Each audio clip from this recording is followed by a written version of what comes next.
বৈষম্য বিরোধী ছাত্র আন্দোলনের ৩ সমন্বয়ক নিরাপত্তাহীনতায় ভুগছিলেন। তাদের নিরাপত্তার স্বার্থে গোয়েন্দা হেফাজতে নেওয়া হয়েছে বলে জানিয়েছেন স্বরাষ্ট্রমন্ত্রী আসাদুজ্জামান খান। রাতে রাজধানীর ধানমন্ডিতে নিজ বাসায় সংবাদ সম্মেলনে এই তথ্য জানান তিনি।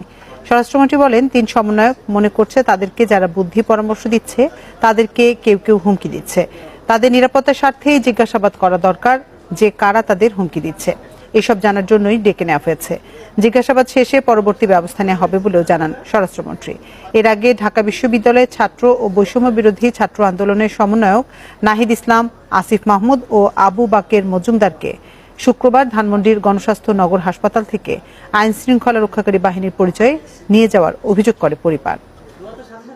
তাদেরকে আনে জিজ্ঞাসাবাদ দরকার যে কারা তোমাকে থ্রেট দিচ্ছে, কারা তোমাকে এই ভাবে তোমাদেরকে ধমকাচ্ছে, সেটা জানার জন্যই তার জিজ্ঞাসাবাদের